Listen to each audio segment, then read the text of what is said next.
Anatoly Olinik.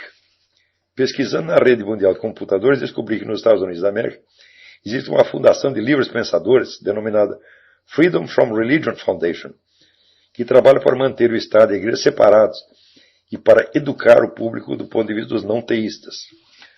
A Freedom from Religion Foundation define o livre pensador como um indivíduo que pensa livremente em matéria religiosa, só aceitando as doutrinas que se conformam com a sua razão, independente de tradição, autoridades ou crenças. E prossegue: entre os livres pensadores inclui-se os ateus, agnósticos e racionalistas, e que ninguém pode ser livre pensador se seguir conformidade com a Bíblia, credo ou Messias. Para um livre pensador, a revelação e a fé são inválidas, e a ortodoxia não é nenhuma garantia da verdade.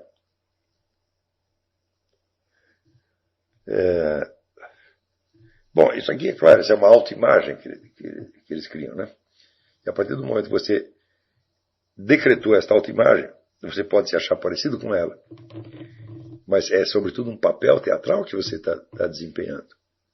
Tá certo? Primeiro, se você perguntar para esses camaradas, muito bem, mas o que é essa tal da razão que você tanto idolatra, né? E eu acho que a razão se origina na distinção entre o finito e o infinito, entre o fechado e o aberto. Porque se não há senso da transcendência, não tem razão nenhuma, é absolutamente impossível. Mas, como o indivíduo usa o termo genérico razão para designar apenas uma das funções específicas da razão, que é a lógica silogística, tá certo? A qual é puramente um automatismo, então, evidentemente, ele não tem que dar conta dos fundamentos da sua razão. Então, o que ele denomina razão é, na verdade, a adoração fetichizada de certos procedimentos específicos da razão, desenvolvidos ao longo de muito tempo, e que são, vamos dizer, resultados de certas experiências que foram acumuladas ao longo de milênios e que ele desconhece completamente. Então, esse é o fetiche da razão do século XVIII. Não há razão nenhuma nisso aí. Isso é apenas, vamos dizer, é realmente um fetiche, uma auto-hipnose. E essa auto-hipnose, ela, como toda fuga da realidade, ela se defende tenazmente. Não é isso? Então, por exemplo, o simples fato de que ele encare, quando ele diz a revelação e a fé são inválidas, ele está entendendo a revelação como uma doutrina e a fé como crença numa doutrina. Não é isso? Ora, nós sabemos que a revelação e a fé não é isso, a revelação é uma sequência de acontecimentos que ou você prova que eles não aconteceram e que não continuam não acontecendo, ou então você tem que aceitá-los ao menos como fatos. Tá certo? Por exemplo, quando Cristo cura o paralítico, o cego, e diz: tua fé te salvou, ele está usando evidentemente uma metonímia, porque quando o cego passa a enxergar, ele tem apenas fé de que ele passou a enxergar, ou isso é um fato que aconteceu no mundo material? Né? Então, a fé pode estar no começo do processo, mas não pode ser o seu resultado. Então, a existência dos fatos de ordem miraculosa é uma coisa que você só pode negar se for por um dogmatismo cego. Tá certo? Então, o número de fatos miraculosos que tem no mundo é uma coisa tão assombrosa, que, confrontado com isso, esses camaradas que se acreditam tão realistas, eles estão exatamente como o sapo no fundo do poço. Que pergunta para ele o que é o céu, ele diz que é um buraquinho no teto. São pessoas cegas, burras, tacanhas, tá certo? Quer dizer, sem nenhuma compreensão do que é ciência, do que é conhecimento, mas que eles gostam de posar como se fossem Voltaire, Diderot, os heróis da razão, né? Contra o obscurantismo, etc. Tudo isso é evidentemente uma palhaçada. Não tem, intelectualmente isso é desprezível. Não é isso? Então você veja, se você ler a obra do Eric Fögling, né? Em nenhum momento ele encara as coisas do ponto de vista religioso. Ele está falando de ciência política o tempo todo. E este universo do Fögling é incompreensível para uma pessoa assim. Ele não pode entender.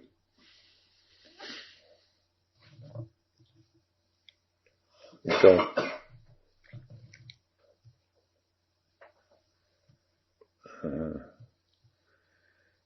Segundo a Freedom from Religion Foundation, os livres pensadores são naturalistas. Dizem eles que sabem o que é verdadeiro, porque a verdade é um nível ao qual uma declaração corresponde à realidade. A realidade, por sua vez, é limitada ao que é diretamente percebido através dos sentidos naturais, ou indiretamente averiguado através do uso da sua própria razão. Muito bem, mas como é possível que existam essas duas coisas? Quer dizer, por um lado, existem fatos confirmáveis pelos sentidos. Por outro lado, existe uma faculdade indutiva e dedutiva chamada razão. Por que existe isto? Por que isto é assim? Da onde que isto sai? Isto veio pronto? Quais são as experiências que fundamentam esta crença? O que garante a você que, primeiro, a realidade se constitui somente desses dois elementos? Segundo, que esses dois elementos têm alguma confiabilidade. Quer dizer, o que esses camaradas fazem é pegar certos conceitos elaborados historicamente e fetichizá-los, como se eles fossem princípios autoexplicáveis. E não são capazes de desdobrar analiticamente esses conceitos, muito menos de averiguar qual é o fundamento deles na experiência. Por exemplo, eles nem de longe percebem que qualquer dedução, a mais mínima, aliás, qualquer raciocínio indutivo que você faça sobre a realidade, pressupõe a perfeita coincidência entre a estrutura da sua razão e a estrutura do mundo exterior. E esta coincidência, por sua vez, não pode ser provada nem por observação sensível e nem por indução científica. Então, o que eles estão colocando como fundamento requer, na verdade, um fundamento, sem o qual que não faz o menor sentido. E eles são até incapazes de averiguar e perceber a necessidade desse fundamento. Então, são pessoas, vamos dizer que, filosoficamente, estão fora da jogada. São primários, são pessoas bobas, apenas. Portanto, para uma declaração ser considerada verdadeira, ela deve ser possível de ser testada para encontrar evidência ou provas através de repetidos experimentos que a confirmariam. Quer dizer, um momento. Fulaninho fez um experimento. E eu fiz o mesmo experimento. E verifiquei a mesma coisa que ele verificou. O teste depende de uma infinidade, portanto, de uma infinidade de testemunhos. Porque você não pode, se cada um que fez o teste dá o seu testemunho, você não vai poder, por sua vez, testar todos os testemunhos. Então, aí ele está dizendo o seguinte: nós dependemos da confiabilidade das pessoas. A ciência se baseia inteiramente na confiabilidade dos depoimentos dos cientistas. Inteiramente. Não há nenhuma maneira de você isolar o problema da responsabilidade pessoal, remetendo todos os testes a máquinas, a computadores, por exemplo, para que eles façam os testes independentemente de qualquer viés humano. Em algum momento, um observador humano vai ter que examinar aquilo e dizer é verdadeiro ou é falso. Isso quer dizer que a adoção deste método que existe não elimina de maneira alguma o problema da credibilidade, da confiabilidade e da fé. Eles estão baseados na fé, na honestidade de uma comunidade científica. Ora, experimentalmente, nós sabemos que essa confiabilidade é mais do que relativa. Mais ainda, em nenhuma ciência o estudante teve ocasião de testar pessoalmente cada um dos elementos que compõem o corpo teórico, o corpo doutrinal desta ciência. Portanto, você depende da confiabilidade de uma tradição. Então, nós só aceitamos a experiência, falando, não, isso é mentira. É impossível testar tudo pela experiência. Nós confiamos naquilo que os outros dizem sobre as suas experiências. Que outros? Há aqueles que nós denominamos cientistas. Eu digo, por que? Me dê uma única razão para você me dizer que o indivíduo que tem uma profissão acadêmica, tá certo? Na qual ele tem que concorrer com milhares de outros, na qual ele vive envolvido, né, em tramas de, como é que se diz, de concorrência grupal, tá certo? Buscando, cavando verbas, etc, etc, é mais confiável do que um mártir da Santa Igreja.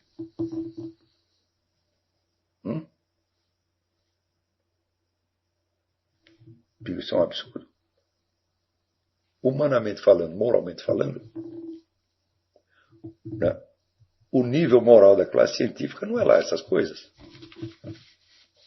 E se você vai depender da confiabilidade da comunidade, agora, racionalmente falando, os testemunhos dos santos e mártires são, obviamente, mais confiáveis do que os testemunhos de qualquer número de cientistas que seja.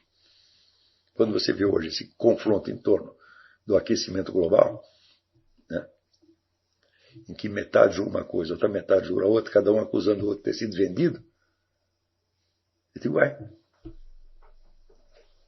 claro que já houve confrontos teológicos dentro da igreja, mas não a de todo mundo sair acusando o outro que foi vendido. Portanto, se você depende da honestidade, da moralidade, você está dependendo do quê? De uma tradição. Isso é absolutamente incontornável. E a ideia de livrar-se completamente da tradição, bom, isso teria que livrar você das primeiras estruturas de aprendizado que você adquiriu. Isso é uma coisa tão boba que não deve ser levada em conta. Então, essa Freedom from Religion Foundation, isso é um bando de semi-analfabeto, burro, né, que não sabe nem o que é ciência. Em segundo lugar, você tem a primeira condição da verdade possível ser testada.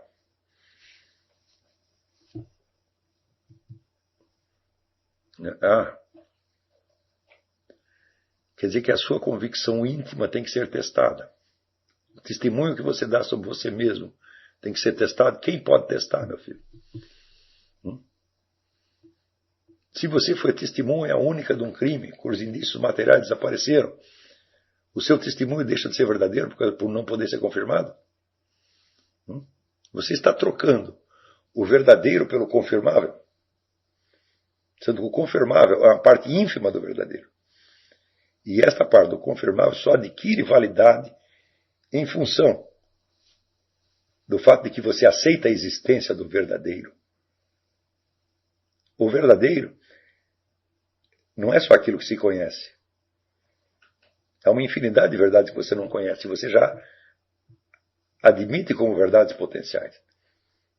Sem isso, você não pode dar um passo no progresso científico. Você não pode fazer uma única investigação científica sem isso.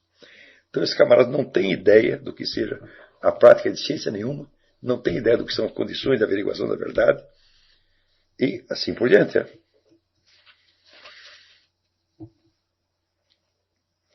As outras condições da verdade devem ser refutáveis, isso é só científico uma teoria que seja refutável, ou seja, que pode vir a ser desmentida e contradita em linha de princípio. Bom,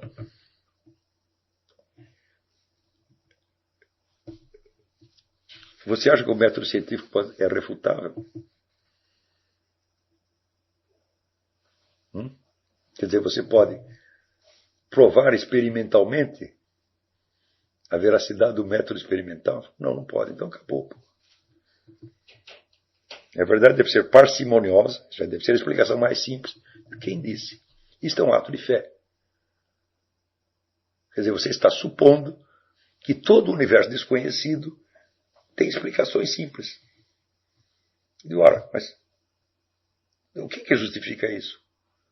Só a tua necessidade de simplificar. Quer dizer, você está trocando o simples e confirmável pela verdade. Quando a mais mínima experiência do universo real, né, te mostra que você desconhece a maior parte dele. Que quando a ciência chega no seu suprassumo de perfeição, como acontece com a teoria quântica, ela desemboca em mistérios absolutamente insolúveis, e numa multiplicidade de explicações possíveis,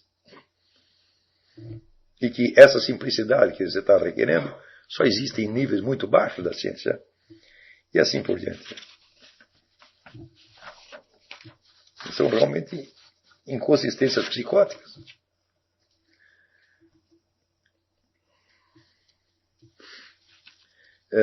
Ana Regina Guimarães Bolsas. Minha filha pergunta, sendo o Estado que regula as relações humanas, relações matrimoniais, não é então a verdadeira escravidão? Sim. Sim.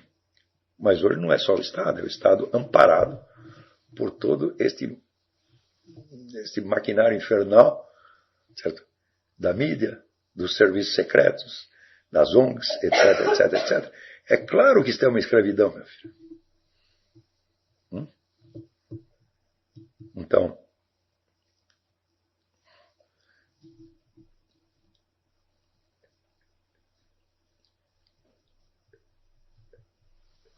veja, o que pode haver de mais íntimo em duas pessoas do que uma promessa de amor eterno? O que é essa promessa de amor eterno? Significa você dizer para outra pessoa, eu vou te perdoar sempre. Eu serei sempre o teu advogado. Não vou te condenar jamais, jamais. Eu sempre vou estar do teu lado. Não que você faça o pior dos pecados, é a mim que cabe te defender. E não passar a te amar menos por causa disso. É a coisa mais íntima que dois seres humanos podem fazer. Agora, se você dizer, isso vai ser garantido pela mídia, pelo Código Civil, pela polícia? Ora, quer dizer, a opressão em torno de você é tanta que você vai fazer aquele juramento por medo. Quer dizer, é claro, eu tenho experiência disso. A maior parte dos casamentos que eu conheço são sustentados pelo medo. Não há mais fidelidade interior nenhuma. As pessoas não perdoam nada, estão loucas para descobrir o pecado do outro, para pedir divórcio, ou para desgraçar a vida do fulano. Aqui, nos Estados Unidos, tem uma lei assim. A mulher chega na delegacia e diz, o fulano ameaçou me bater. Imediatamente o camarada é chamado pelo delegado, que lhe diz o seguinte, meu filho, de hora em diante você tem que se manter a 10 quilômetros da sua casa, você não pode ver os seus filhos, exceto em dias determinados e na presença da sua esposa, você tem que pagar todas as despesas dela, e mais as suas, evidentemente, então você vai ter que sustentar 2 casas. Se você telefonar para o seu filho fora dos dias e horas marcados, você será preso. E daí o cara diz, mas como? Eu não tenho nenhum direito de defesa. Daí o delegado responde, não, o senhor não está sendo acusado de nada. Isso é apenas uma medida preventiva. E isso pode durar o resto da sua vida. Eu pergunto, o que vale um casamento celebrado nessas condições? Não vale nada. Isso é uma blasfêmia. Isso é uma ofensa. A dizer que, estou fazendo, estou obedecendo o mandamento divino. Falo, não está, não, meu filho. Então, quer dizer, veja, eu acho que a partir do século XVI, as lideranças católicas mostraram um despreparo intelectual monstruoso para lidar com as novas situações. Tá certo? Geralmente não entenderam o que estava acontecendo. Não entenderam a perversidade toda, a profundidade da perversão que estava sendo implantada no mundo. E a igreja tentou se adaptar a isto, mas quando tentou se adaptar fez pior ainda, como no Concílio Vaticano II. No Concílio Vaticano II eles mudaram a liturgia, esculhambaram o dogma, entendeu? Esculhambaram tudo que era mais essencial, mas está lá o celibato clerical, o matrimônio indissolúvel, quer dizer, tudo aquilo que pesa sobre o indivíduo ficou, vamos dizer, uma estrutura de ferro que não pode se mexer, mas o resto pode se mexer tudo. Ora, meu Deus do céu, ninguém pensou o seguinte, olha, na igreja tem uma coisa que se chama anulação de casamento. Na igreja não tem divórcio, mas tem anulação de casamento. A anulação de casamento se faz, por exemplo, por o que eles chamam erro essencial de pessoa. Quer dizer, você pensou que a pessoa fosse de um jeito, depois que casa, eles descobrem que é outra coisa completamente diferente. Pensou que o marido é um jeito honesto e tal, descobre que ele é estelionatário e tal. A igreja anula o casamento. A dificuldade para anular casamento é uma monstruosidade, leva anos. Nas condições modernas. A possibilidade de erro essencial de pessoa é enormemente, é enorme, monstruosa. Então a igreja tinha a obrigação de facilitar a anulação dos casamentos. Não fez isso. Né? Para compensar, esculhambou com a liturgia. Para compensar, se vendeu para o governo soviético, criando assim a autoexcomunhão automática de centenas de bispos. Para compensar, deixou que lá enchesse de comunistas, de militante gay, etc, etc. Quer dizer, amolece onde não devia e endurece onde não devia também. E daí diz, peraí, a igreja pode fazer isso? Ela não tem direito. A igreja é mãe e mestra. Mãe e mestra tem que ensinar, não fazer essas burradas. Quer dizer, quando os papas e cardeais e bispos se revelam incapazes de se dirigir a si mesmos, como vão dirigir nossas vidas, meu Deus do céu? Eu não estou colocando em dúvida o mandato do Papa. Eu não sei. Se me perguntar, o Papa é Papa ou tem o vale, o sede vacantino, eu não sei, eu não sou obrigado a ter uma solução para essas coisas. Eu sei que nós vivemos uma situação paradoxal. E nessa situação paradoxal, às vezes você não tem a quem pedir socorro. Você não tem uma autoridade humana, institucional, a quem você possa recorrer. Então não é questão de desobedecer a igreja, é questão de cadê a igreja, porra. Por exemplo, agora está o pessoal da CNBB escandalizado por causa de abortismo, etc, etc. Digo, mas não foram vocês que colocaram os abortistas no poder? E agora, como é que vai fazer? Como é que vai voltar atrás? Então, aí está, a escravidão, sim. Quer dizer, o Estado, quem tem a razão, Nietzsche, o Estado é o mais frio dos monstros. E esse negócio, vamos dizer, de separação igreja-Estado, quem devia querer essa separação radicalmente é a igreja. Não temos nada a ver com essa instituição do capeta. Nós não queremos o apoio dela, nós não queremos que os nossos mandamentos morais se convertam em leis do Estado, nós queremos que o Estado nem nos defenda, nem nos ataque, nós não queremos ter nada a ver com ele. Não como princípio, mas como reação a uma situação concreta.